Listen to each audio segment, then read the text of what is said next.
Política Industrial, Científica e Tecnológica Brasileira, Fatos e Opiniões. Convidamos o professor Luiz Otávio Reif, economista da UFRJ, para responder algumas perguntas a respeito do tema. Primeira pergunta: o que é política industrial e quais seriam os interesses de seu desenvolvimento no Brasil? A economia e a engenharia, né, elas são muito próximas, né, quando se fala em política industrial, né, quer dizer, toda a questão tecnológica. Então tem muitos autores, muitos engenheiros, né, o Brian Arthur é um cara que eu gosto muito, que migrou da engenharia para a economia, porque ele ficou, então, não, como é que essas coisas se relacionam, então os retornos crescentes de escalas, como é que isso entra na economia, quer dizer, como as coisas se juntam, a engenharia e a economia. Então é importante ter esse relato. Agora, sobre política industrial, quer dizer, só recuperando, a política industrial, ela no sentido macro, ela tem uma questão da restrição externa. Então a palavra-chave aí que vem desde o mercantilismo, a política mercantilista, né, que é fazer saldos no balanço comercial. Então, quer dizer, você tem que ter capital externo suficiente para poder importar e não ter pressão inflacionária. Do ponto de vista microeconômico, ela está relacionada com esse desenvolvimento desses complexos industriais, né? Então, os três grandes complexos industriais, o metal mecânico, o químico e fármaco e o eletroeletrônico, né, que seriam as três maiores indústrias dinâmicas hoje, que é o sonho de todo país do mundo, da dimensão continental do Brasil, ter esses complexos desenvolvidos. Então o Brasil buscou. Então por que o Brasil precisa, já meio que misturando as coisas, e por que a Holanda não precisa? Porque, por causa das dimensões continentais. Então a Holanda ela pode se especializar num produto. A Dinamarca ela pode se especializar num produto. Assim como, sei lá, um estado americano, né, sei lá, Nevada, pode se especializar no produto. Agora, Califórnia e o Texas já não podem tanto assim. A Califórnia e o Texas já tem uma complexidade. A economia de Texas é da mesma economia, mesmo tamanho da economia brasileira. Então, o Texas ele tem lá uma indústria eletrônica forte, ele tem uma indústria química e petroquímica forte, ele tem uma indústria farmacêutica, eu não sei tão forte assim. Mas, então, e Califórnia é a mesma coisa. Então, a questão regional, o contingente regional e populacional nem importa para a definição do que você precisa de uma política industrial. Mas voltando então à pergunta do que é uma política industrial, então, desse ponto de vista macro, gera restrição externa, então, e que o Brasil, nos anos 90, né, teve muito problema de falta de crise cambial, né, então você vê falta dólar, né, hoje o Brasil tem uma reserva enorme, então isso tudo é um dos papéis da política industrial, você deslocar a sua restrição externa para você não ter problema de crise cambial. E do ponto de vista microeconômico, então, você fazer que esses complexos se desenvolvam. Como é que você faz isso? Fortalecendo as empresas de cada setor. Né? Então você tende, e aí vão ter visões diferentes da economia. Vão ter os desenvolvimentistas por um lado, falando que o Estado tem que fazer esse provimento de grandes empresas para você ter, que na verdade o desenvolvimento, eles pensam mais na competição entre nações, entre Estados-nações. Então não é só as empresas que competem, não é só a GE que compete com a Siemens, né? Você tem Alemanha e Estados Unidos competindo. Né? Então são as grandes nações do mundo. A outra visão não é liberal, porque nesse campo também tem liberal, mas ela pode ser chamada de mais produtivista, né? Assim, uma coisa assim mais minimalista, assim, é que os mercados deveriam funcionar mais livremente, né? Assim, então poderia se chamar de uma visão mais liberal, em oposição a essa desenvolvimentista, que o mercado, que você deveria, o Estado deveria não criar, impedir que formasse grandes grupos econômicos, na verdade, para que a economia atomizada ela funcionaria melhor em termos de redução de preços para o consumidor, geraria maior bem-estar. Segunda pergunta: na sua opinião, dentre as duas visões da economia citadas, qual é aquela que melhor prosperou? Então essa discussão vem desde o século XVIII, vem tendo esses debates no mundo inteiro, não é só no Brasil, né? Então nos Estados Unidos tem o Hamilton, era um representante, o Alexander Hamilton, um dos fundadores lá da economia americana, era um responsável pela essa visão desenvolvimentista, e o Thomas Jefferson era mais pela essa visão liberal.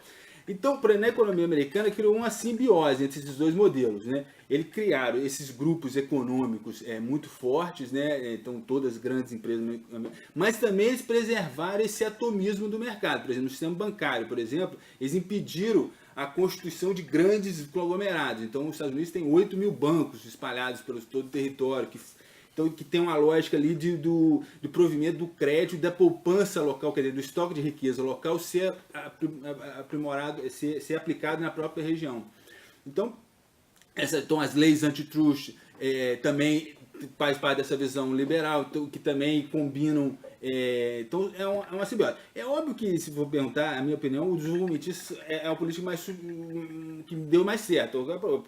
É o desenvolvimentismo que gerou esse forte apoio do Estado no laboratórios Bell, lá, que criaram o Vale do Silício, né? Então, todo o complexo industrial militar americano que criou os semicondutores, que toda a indústria de semicondutores foi apoiada. Então, tudo isso faz parte dessa mão forte do Estado, apoiando muito o desenvolvimento industrial na sua base nascente. Depois, ele libera, né? Depois que ele cria uma certa base de competição de desenvolvimento científico e tecnológico, ele libera para cada um, e aí vai nascer o Bill Gates, o Steve Jobs, vão nascer mas já de um apoio, de uma construção do setor já pré-existente, quer dizer.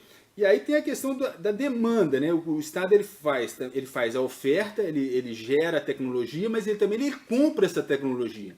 Então ele é um comprador. A política de compras públicas é um importante indutor tecnológico, porque se você não tem a demanda para comprar, como é que o desenvolvimento tecnológico ele fica capenga, né? O grande problema do Brasil é esse, que o desenvolvimento tecnológico ele não tem essa mão compradora. Então, por exemplo, a Qualcomm, né, que é líder hoje em chip, a primeira venda de chip da Qualcomm em 1986 foi para o exército americano, né? Porque o exército americano queria lá um chip criptografado, uma coisa lá de segurança, e pediu para a Qualcomm desenvolver, que isso chama encomenda tecnológica, é um nome que se dá a esse tipo de coisa, né, que vocês devem conhecer. Então,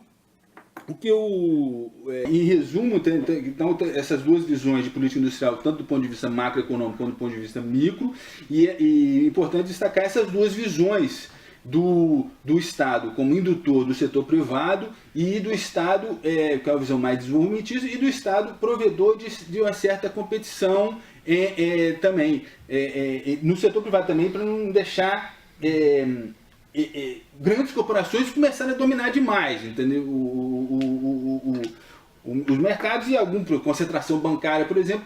Então, e principalmente assim, as visões elas podem ser divididas assim. De um lado, os desenvolvimentistas são mais, né, engenheiros e fabricantes, e do outro você teria os comerciantes e banqueiros, assim, meio que fazendo essas duas visões.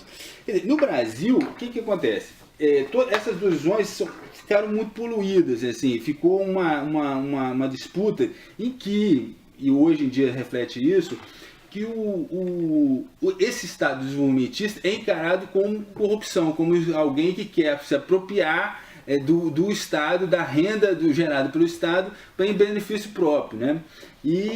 Então, isso gera a crítica do lado liberal, dizendo que essa política não traz o benefício que ela deveria trazer, porque ela teria essa visão de captura. Por outro lado, os desenvolvimentistas criticam os liberais, dizendo que, quer dizer, essa política é a única que funciona, é a única que dá certo em termos de direcionamento, né? Bom, em termos de política mais recentes, de tipo de complexo, do tipo de política industrial e científico-tecnológica que o Brasil desenvolveu nos últimos anos, quer dizer, principalmente nessa parte eletrônica, né? O Brasil começou a desenvolver a indústria eletrônica nos anos 70, porque o Brasil tinha comprado uns navios ingleses e eram todos computadorizados. Então o almirante chegou e falou assim: pô, eu não consigo, como é que eu vou conseguir comandar essas fragatas, né, aqui sem conhecer a computação que está ali por trás, né? Iam virar sucatas boiando, né? Então, esse tipo vieram aqui o BNDES, na época o BNDES tinha um fundo de desenvolvimento tecnológico, então o BNDES criou o primeiro desenvolvimento do computador brasileiro, que depois ficou com o nome de Patinho Feio e Cisne Branco, né, porque tinham dois modelos, que foram os embriões da indústria eletrônica no Brasil. Então, quer dizer, a partir de uma demanda, de um problema militar, né, que você tinha como controlar, comandar uma fragata, você porque era toda a tecnologia externa, você não tinha o controle sobre aquilo. A única coisa, pelo menos você tinha que saber como aquilo funcionava, que se desse algum defeito você poder comandar, né? Então isso gerou o desenvolvimento da indústria. Só que aí, né, essa visão desenvolvimentista fala o seguinte, quer dizer, que os países bloqueiam esse tipo de iniciativa, né? Como tem competição entre os países, não é muito interessante para as outras nações verem o Brasil se desenvolvendo, né, em algum setor, porque eles são competidores que vão criar. Então, toda a dificuldade. Então, tem um contencioso em 1986 que os Estados Unidos falaram o seguinte: não, se vocês continuarem com a sua política de informática, nós não vamos criar barreiras aos seus produtos agrícolas. Né? Então, quer dizer, basicamente, então, a política industrial ela é fundamental sem política industrial não há desenvolvimento, né?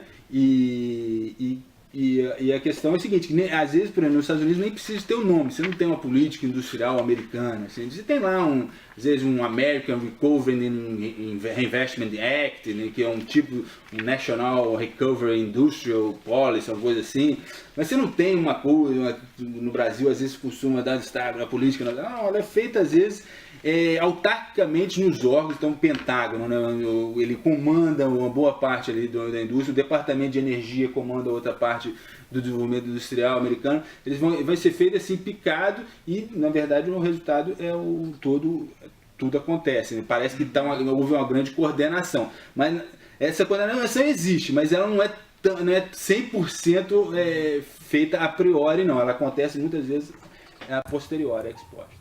Terceira pergunta: qual sua análise com relação ao posicionamento brasileiro no cenário de produção tecnológica em comparação à realidade de outros países? O Brasil de 1950 até 1980 ele conseguiu desenvolver, criar algumas. Ele era um país totalmente agrário, né, agrícola, com base em produção agropecuária, e aí ele conseguiu com muito. O problema do Brasil é o seguinte, como diria o Vargas, a plutocracia brasileira, a elite econômica e empresarial, ela tem alguma dificuldade que ele dizia de ganhar dinheiro, né? Porque assim, porque nos Estados Unidos o cara é isso, você dá uma oportunidade para um Bill Gates, para um Steve Jobs, ele quer ganhar dinheiro, quer fazer fortuna. No Brasil tem uma tendência mais conservadora, né, de menos propensão ao risco. Então a frase dele famosa é: como é difícil fazer a plutocracia paulista ganhar dinheiro. Porque é isso, eu dou um monte de incentivo, dou tudo e os caras e fortalece a crítica liberal, né, porque você realmente está dando vários incentivos. Então o Brasil conseguiu, né, então criou a Embrapa, né, criou diversos órgãos, CPQD, né, telecomunicações, né, criou aqui no Rio com a Petrobras, o SEMPES, enfim, fez muitos avanços, que normalmente às vezes também esses centros laboratórios, às vezes estão associados às empresas, né? O Brasil tem essa questão, essa dificuldade de você criar grupos privados que possam comandar esse desenvolvimento científico-tecnológico, né? Puxar esse desenvolvimento. Agora, então, respondendo mais diretamente, hoje o Brasil está num momento de baixa, né, em termos de desenvolvimento científico-tecnológico, assim, a questão de ausência de recursos é gritante nessa. Quarta pergunta: na sua visão, quais seriam os principais motivos que levaram ao declínio brasileiro no setor econômico, contrariando as tendências pretéritas de desenvolvimento? Assim, tem a questão conjuntural, né, assim, Lava Jato, essa coisa toda que parou, a queda do preço do petróleo, tem uma questão conjuntural aí que desde então, esse período de 50, né, a 80, assim, que o Brasil foi a construção do Brasil que a gente conhece hoje, né, tudo isso hoje, esse prédio aqui foi construído nessa época, foi fruto dessa época, né, todas essas empresas que a gente conhece hoje foram fruto dessa época, né, o Brasil era um país muito atrasado em relação ao resto do país da América Latina em 1950, né? Hoje em dia ele é muito superior, mesmo a Argentina, né? Que já vem de um crescimento que já foi o terceiro país mais rico do mundo, maior renda per capita do mundo no final do século XIX, né? Só atrás da Inglaterra e da Austrália. Então, então o Brasil ele cumpriu. Agora, ele teve essa crise dos 80, né? Que ele tenta reencontrar uma nova forma, né? Esse processo é de longo prazo, quer dizer, quando você teve nos Estados Unidos mesmo, até a guerra da secessão, até a guerra civil, tinha uma economia fragmentada, né, meio atomizada, assim, só depois da guerra civil. Então esses processos são de longo prazo. Assim. Então o Brasil, de 80 tentou-se construir uma política a partir dos anos 2000, mas, vamos dizer assim, ela não teve uma... Porque ela não teve uma coerência, assim, ela não teve uma coerência até hegemônica, se for expandir para em termos da sociedade, das elites, uma hegemonia do qual é o caminho, assim, qual é o fim, né? Havia muito conflito de interesse. Então, houve esse progresso assim do entendimento da necessidade desse voltar ao crescimento, voltar ao desenvolvimento, mas ele hoje, enfim, ele tinha problemas estruturais, ele não estava sentado em bases sólidas, assim, eu diria, né? E ele, por isso que, embora você tinha todo um frenesi, né, de crescimento, mas muito puxado pelo commodity, preço de commodity, quer dizer, quando teve a queda do preço de commodity, e isso são questões geopolíticas que você tem que estar sempre atento, quer dizer, então, esses preços, você depender, já desde os anos 50 a gente aprendeu que não pode depender de commodities, que a gente exportava o café lá atrás, né, e se industrializou para deixar de depender de matéria-prima, né. Quando você passa a depender de matéria-prima, você está sujeito a essas flutuações cíclicas do mercado internacional ou de questões além do mercado, inclusive como questões de políticas e de geopolítica, né. Quinta pergunta. Na sua concepção, apartar-se do ingresso do capital estrangeiro por completo é uma medida indispensável para o desenvolvimento tecnológico do Brasil, erguendo a soberania nacional frente ao mercado global, favorecendo o sucesso da nossa política industrial? A economia do mundo prescinde do capital externo, inclusive os Estados Unidos, né? Você está cheio de empresas chinesas, alemãs, japonesas, francesas no território americano. A China tem lotada de empresas de capital externo, né? Então tem mais de 10 anos que eles estão tentando fazer. A indústria de semicondutores é isso também. A indústria de semicondutores está presente nos Estados Unidos e na Europa e Japão. A China, com um caminhão de dinheiro que ela joga na indústria de semicondutores ainda, porque tem alguns desenvolvimentos tecnológicos que não basta só você colocar um caminhão de dinheiro ali, não. É tempo, precisa de muita pesquisa, muita mão de obra, muita gente junta e muito P&D, né, para você conseguir superar. Então, mas voltando à questão do céu, quer dizer, prescindir do capital externo, nenhuma economia do mundo prescinde. Então, agora, você não pode fazer, isso. Aí, voltando à China, o que ela fez? Ela falou assim, não, eu vou criar um plano em 2006, ela criou um plano e falou assim, não, em 2000 e, não lembro, eu achei de 15 anos o plano, né, em 2021, hoje eu dependo, 70% da minha, que eu consumo é tecnologia estrangeira. Eu quero que em 2020, 30% seja tecnologia estrangeira. Então você faz um plano que você vai abandonando a tecnologia estrangeira, principalmente no seu consumo, né, de tecnologia estrangeira ao longo do tempo. Consumo tanto de matéria-prima, né, de insumos, né, como de produto final. Porque também o Brasil acontece muito isso. Na indústria eletrônica ele fez essa opção. Não, vamos continuar montando aqui os produtos eletrônicos, celulares e tal, os computadores, e vamos importar todos os semicondutores, todas as placas, vamos importar. Quer dizer, aí, por exemplo, você tem uma quebra, você tem a invenção do smartphone, toda aquela produção, aquela fábrica de celular que você tinha aqui, que era a maior do mundo, vai para zero, vai embora, foi para o México e depois foi para a China. Porque você não tem o comando, né, da tecnologia. Então, se você ter o comando, quer dizer, você poder criar um smartphone, poder criar um YouTube, né, você passa a comandar a lógica mundial. Então, não é abdicar do capital estrangeiro, você tem que trazer. Agora, você tem que criar o seu. A Coreia, por exemplo, ela tinha lá a indústria, a GM foi lá criar a indústria automotiva, se associou lá a uma empresa de carros lá, a Daewoo, né? Mas eles criaram a nacional, a Hyundai. A Hyundai superou a GM lá no mercado e ficou uma empresa mundialmente conhecida.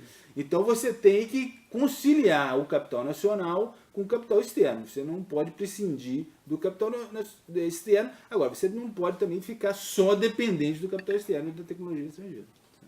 E aí você pode, inclusive, fazer como os Estados Unidos, definir o que você vai produzir. Ah, não, eu acho que carro na China está mais barato, deixa a China produzir carro, eu vou consumir carro. Embora isso tenha trazido para eles essa abdicada da manufatura nos Estados Unidos, hoje tem vários pesquisadores que questionam quanto que isso tem atrasado o desenvolvimento tecnológico e de inovação, de criar novos produtos, novas tecnologias no futuro. Quer dizer, porque a inovação acontece no chão de fábrica. Se você não sabe como produzir aquele produto, você fica fora da... Quer dizer, a inovação não funciona somente no laboratório, não. Ela tem um pé no chão de fábrica. Aí vocês, como engenheiro, podem até saber melhor do que eu aí como essa relação pode ser importante. Né? A relação que é importante vocês prestarem atenção nisso. A relação do laboratório, lá do P&D, para a relação fabril, de fabricação. Sexta pergunta. Qual é a análise que poderia ser feita sobre a questão de estatização ou privatização das cadeias produtivas brasileiras? Você considera algum desses conceitos como o principal meio pelo qual ocorrerá o desenvolvimento econômico e tecnológico brasileiro? A privatização, o que o brasileiro ele não é pragmático, né? Ele tem muito medo de quando faz uma coisa, ele não conseguir voltar atrás, né? Que é para perimetral, né? Todo taxista fala, nossa, vai ser um caos, não vai conseguir fazer, como é que o mundo vai parar, vai acabar o mundo. Então, a gente é muito avesso a mudança, tem aversão à mudança, né? Então a privatização, por exemplo, aí eu pego o caso da GM nos Estados Unidos, foi lá, estatizou e depois privatizou a GM. O Japão criou uma empresa de display estatal há 2 anos atrás, hoje ela já privatizou. Então, esse movimento, quer dizer, por que você criou a CEMIG? Né? Por que o JK criou a CEMIG? Porque você não tinha capital privado para fazer energia elétrica nos anos 50 em Minas Gerais. Então, você criou uma empresa estatal. Então, é uma questão de pragmatismo. Se você tem um capital privado que possa lá investir, fazer, e você deixa o capital privado fazer. Se você não tem, você cria uma empresa estatal para fazer e pode privatizar. E nada impede você estatizar também futuramente. Então, essa noção de privatização e estatização, ela eu acho uma falsa questão. Assim, eu sou a favor da privatização. Uma pessoa que fala isso, para mim, ela não sabe o que está dizendo. Porque, como assim, a favor depende das condições conjunturais e estruturais da sua economia. Por exemplo, sei lá, numa região que não tem capital, é isso de novo, que não tem um capital privado, uma dinâmica econômica forte, né? Não tem capitalistas fortes que possam... O único jeito de você desenvolver é criando estatais, não tem outro jeito. Né? E aqui foi isso que aconteceu no Brasil. Então, essa discussão de privatizar ou não privatizar, para mim, ela deveria ser tratada com mais pragmatismo. É óbvio que, assim, por exemplo, você vai privatizar os bancos, você teria condições de privatizar os bancos públicos no Brasil?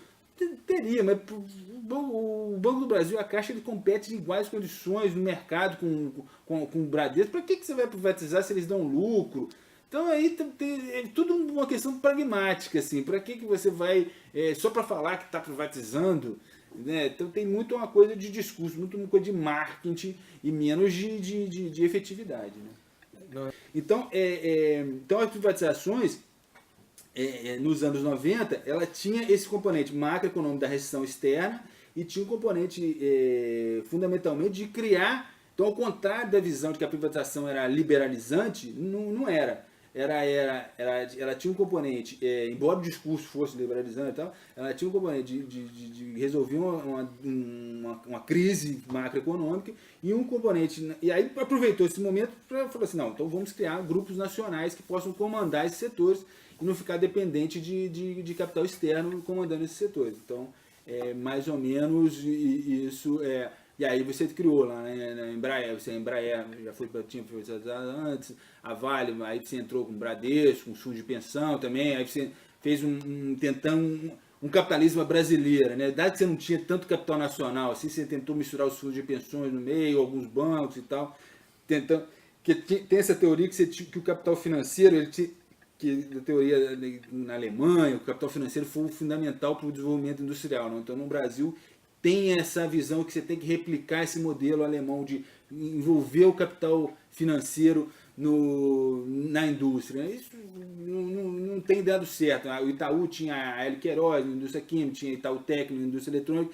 Isso vai o dono, isso é a ideia do dono, vai para depois os filhos não conseguem seguir, continuam com o core business, então, deles. Então, a questão sobre qual é o efeito da privatização, se foi bom ou foi ruim, foi o que tinha que ser feito. É óbvio que eu sou crítico ao valor. A Vale foi vendida por 3 bilhões de reais num momento de deflação. É como se vender a Petrobras hoje.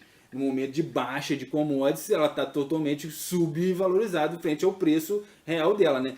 5 anos depois, o preço do minério recuperou, ela valia 100 bilhões, ela valia 100 vezes mais 300 bilhões, né? Então você tem que ter um pouco mais de inteligência e cuidado aí com o recurso público, né? Você não pode lapidar o patrimônio como foi feito, né?